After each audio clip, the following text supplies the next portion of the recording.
right, what's shaking out there, everybody? Luke Dancy here with Harapan Ong, and we are talking together about the Four Treasures book. And I've got four questions for the man about the Four Treasures. So, Harapan, good to see you out there, man. How we doing?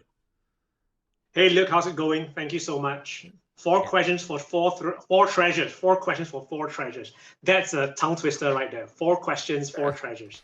yeah, makes sense to me. All Yeah, kind of a happy accident, but I'll take right, it, let's man. do it. Those that don't know, Harapan's joining me. I'm in Las Vegas.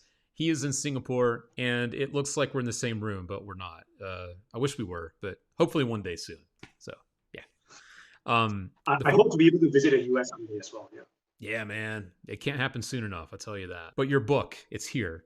The Four Treasures is here, and the big question is, why in the world would Harapan Ong call his book "The Four Treasures"? What's up with that? Where's the name come from? Sure. So the concept of the book actually comes from the idea that, when you buy a bicycle deck, for example, most decks come with 56 cards, so 52 of them are what you use. And then the other four, it depends on what they are. They're usually two jokers, and then they're like two advertisement cards. Hmm. And nowadays, some decks come with two gimmicks. Sometimes it's a blank card, sometimes it's a double backer, sometimes it's another ad card, or whatever they include. Yeah. And I always thought to myself, like a lot of people just take them and throw these cards or put them in a pile, right? They just pile up, and it's a big waste of paper anyway. Some people do use the jokers for sandwiches and things like that, or a pseudo duplicate. But for me, at least for me personally, I don't use the jokers, and I think many people don't as well. So I thought to myself, okay, if I can take these four cards out, surely I can replace them with four other cards, maybe four gaffs that I think are so useful and so powerful that they should be part of my everyday carry. And so that was the starting point on that. So that's why the book is called The Four Treasures. It's about four tricks with four gaff cards that I think are the most versatile and the most powerful that I think will become part of your everyday carry the more you explore the use of these four. Cool, man. I dig it. And I guess the obvious question is, we're talking about four tricks, four gimmicks. Are the gimmicks included? Do you get them with the book? Yep, they do. So this is what the book looks like for those. Maybe I should just make a little Beautiful. cameo appearance. This is what the book looks like. It's a beautiful paperback book. Nice. I've collaborated with TCC Magic from China to print this. They've really done a great job. If you grab this book in your hand, if you have this book in your hand, you will know there's like this nice shiny glossy thing here. It's really, really nice. And then it's full of pictures, 100 pages, 90 photographs. That's crazy. Wow. 100 pages, 90 photographs for four tricks. Very, very well detailed. Everything is in great detail. And it comes with the gimmicks. The gimmicks right now, I have them here in this envelope, but it may not be this color when you receive it. I'll just let you know. The color of the envelope or the packaging may vary, but the four gimmicks, of course, will be included with every purchase. All right. That's good news, man. Sometimes people wonder, they're like, all right, well, we're going to learn this cool stuff, but do I have to go out and buy more stuff? So luckily, you got a deck of cards, add these to the deck, and you're good to go. I should just make a quick point here that the gaffs are printed, for the relevant gaffs, they are printed in red bicycle back, Oh, cool. which is, I guess, the most popular Yep. brand and color. So that's it. Yeah. All right. Very cool. So there are four tricks taught. Does that mean that you get these four gimmicks? Does that mean there's like one trick for each gimmick, or how did you decide to put the tricks in the book since there are four? Correct. So for each gimmick, to be honest, I have a few ideas already, a few tricks with each gimmick already. But in Okay. this book, I've included the four of my favorites. That's why they're called my four treasures. So these four tricks, one trick for each gimmick, it is what I think is my best trick with that particular gimmick that I want to share with everyone. Cool. If you will ask me to rank the tricks, I would say that all the tricks are good, of course. I mean, I'm biased. I'm the author, Just a little bit. but Just I a little think bit. just a little bit, just a little bit.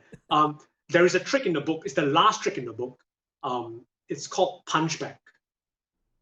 Hmm. It's a variation of kickback by Ryan Swigert, I think. Is this Swigert? Yeah. Um, Yeah. that routine is my favorite. It's a really, really strong routine. I think you'll like it. A lot of Nice. people will like the routine a lot.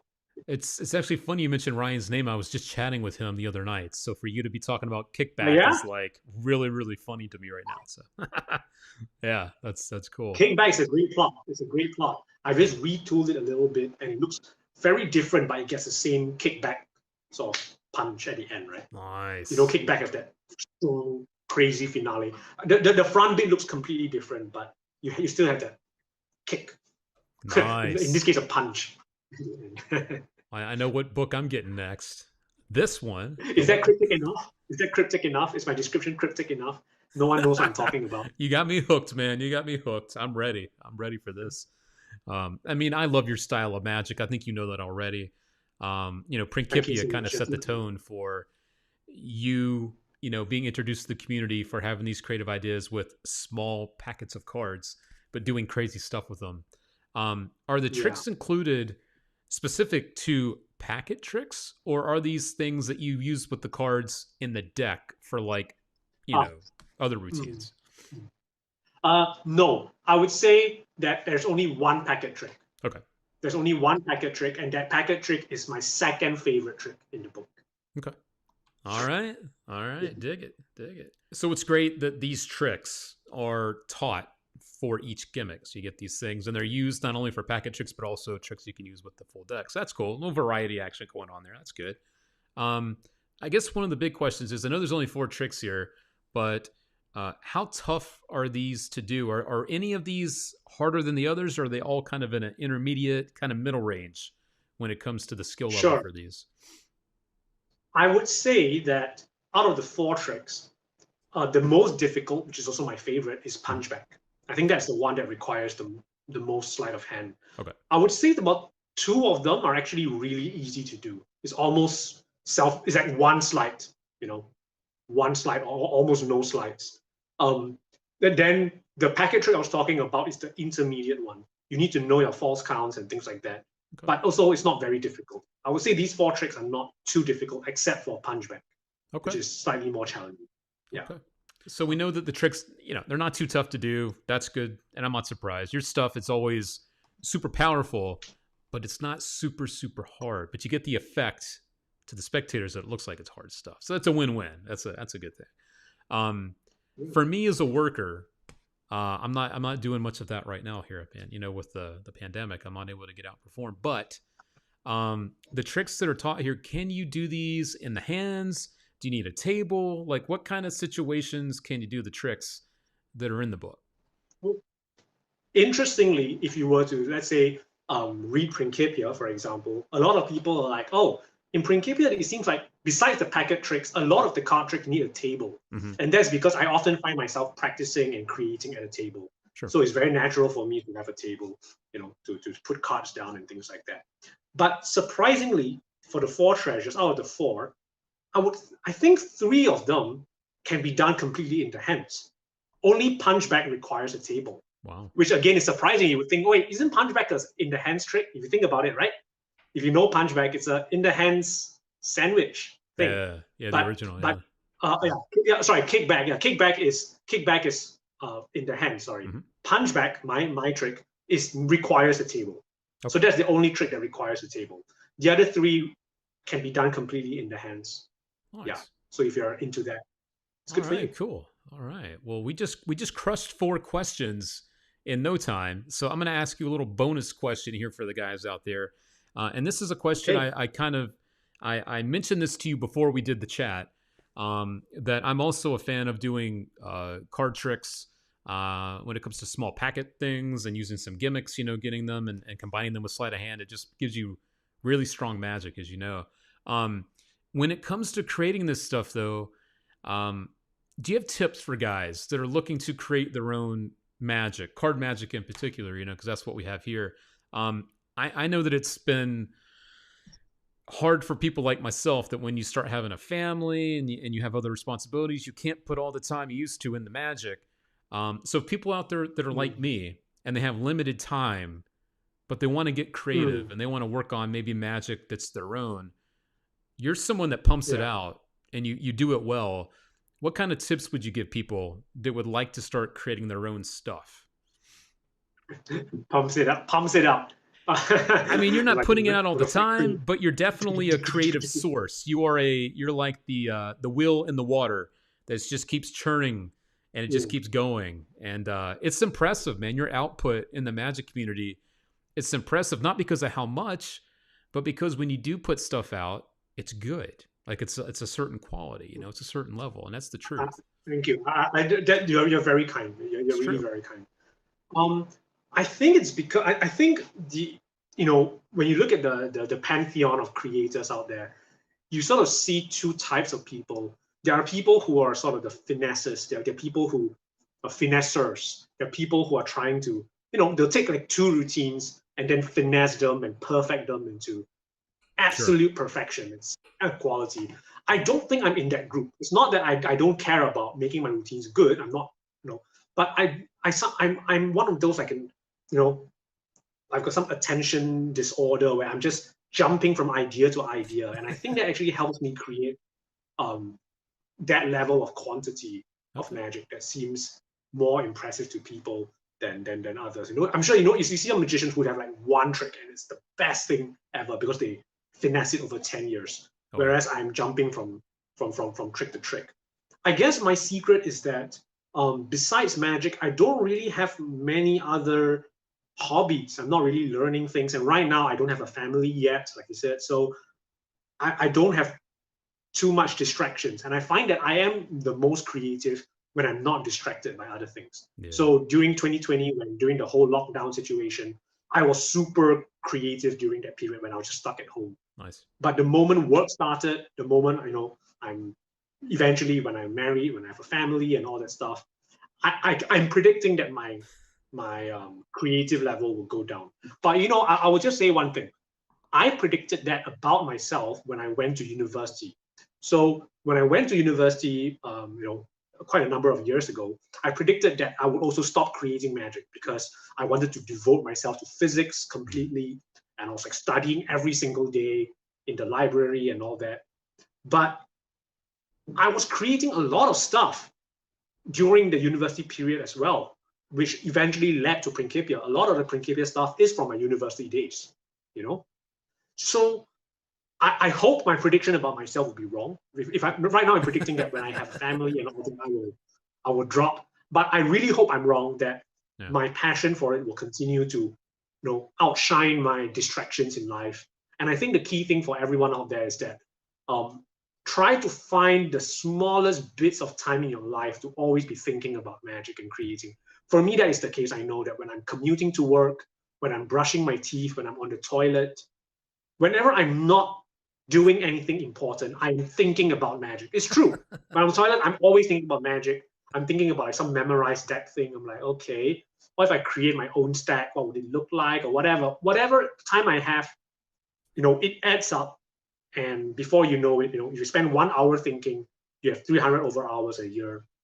That can create a lot of things. Yeah, I'm having it's this true. It picture now really of you is. on the toilet with the deck of cards. You're Yeah, just doing your I'm just, thing. I'm Oh just like, god. thinking. I don't even have cards in my hands. I'm just sitting there thinking. That's all I'm doing. So now one more question for Harapan before I let him get out of here. This one, I have no idea where the answer is going to come from. But Harapan, you are a card guy. You are like, I mean, you're wearing a damn card shirt right now. Like this is who you are. Hey, The big King of question Spades. is, wait, what's that? What's that? No, the King of Spades is the King of Spades design. It's awesome, dude. I love it. It's from his book. If you guys don't know, it's from the Coling book. His book. The Yeah, close calls. yeah From close yeah calls. Yeah. hell yeah. Why cards though? I gotta ask you that. Just from one card guy to another, why is it that card magic sucks you in? What is it about that stuff that makes you like so addicted and so passionate about card magic of all things? Hmm. I think was it a Martin Gardner? Did Martin Gardner write an essay on this or something? I think it's Martin Gardner. Was it? He said something like cards are so versatile because there's so many properties of it you can play with. Mm-hmm. If you have a coin, it's a coin, Yeah. and then you're changing colors or whatever. But cards, there's a face and a back. There are 4 different suits. You can play the numbers. There are 13 different values. You can change the back design. You can make the number multiply.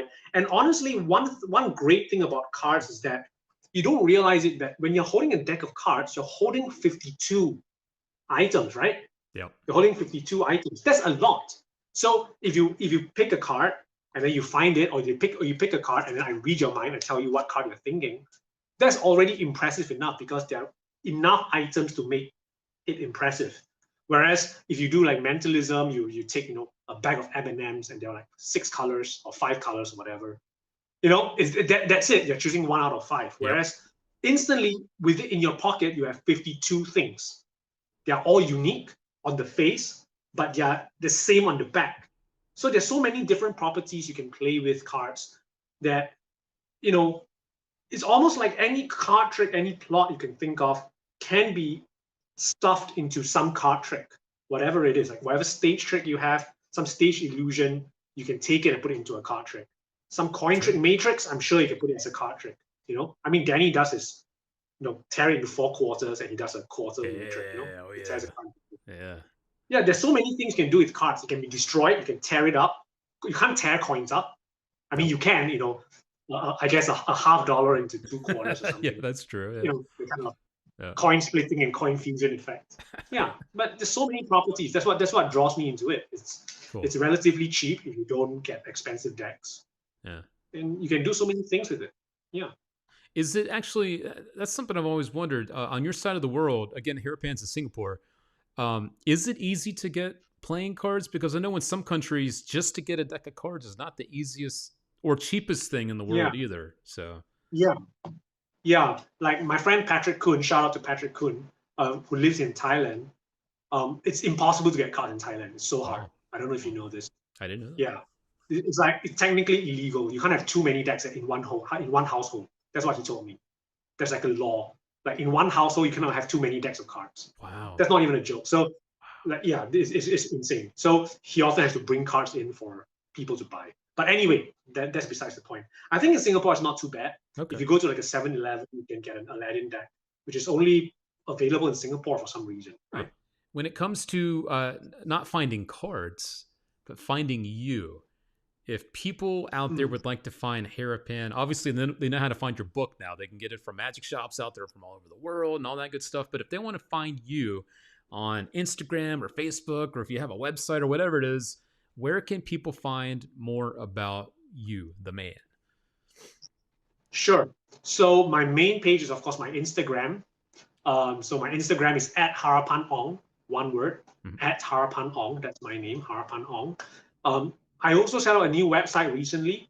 So my website is harapanmagic.com. harapanmagic.com. Cool. If you want to get the 4 treasures and all that, you can also find it on my website as well. Your magic is just, thank you. It's fun and it's fooling. And the cool thing is, guys, again, the difficulty level is not going to break your fingers. So if you're interested in this type of work, you get the gimmicks, you get the book. Harapan comes with the book. Maybe not.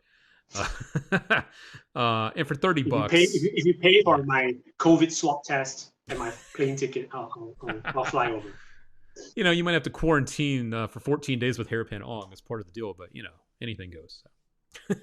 Oh, no one will pay any money for that. No one wants to spend 14 days. I don't want to spend 14 days with myself.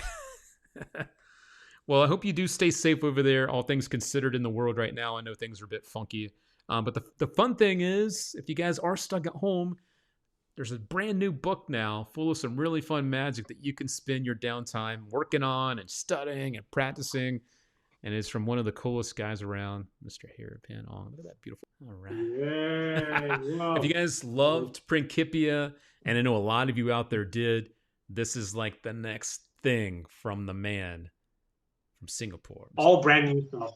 Brand new stuff. I'm glad you said that. Yeah, because people are going to ask, yeah, but Luke, does that mean there's tricks from the book here? No. Brand new stuff. All 4 tricks are completely brand new.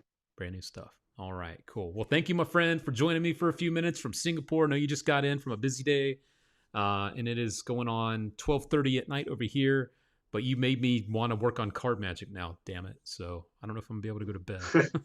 You're too kind. Cool, my friend. All right. Well, I will talk to you again sometime soon, I am sure. And you guys, thank you for joining us. If you got any questions about the book, you know what you can do. You can always drop them in the comments. I'm out there looking for them. And if I see something I don't know, I'll tag Harapan and maybe he'll jump in and help me answer some of those questions too. So you guys stay safe, be good. And from me and Harapan, see you next time, guys.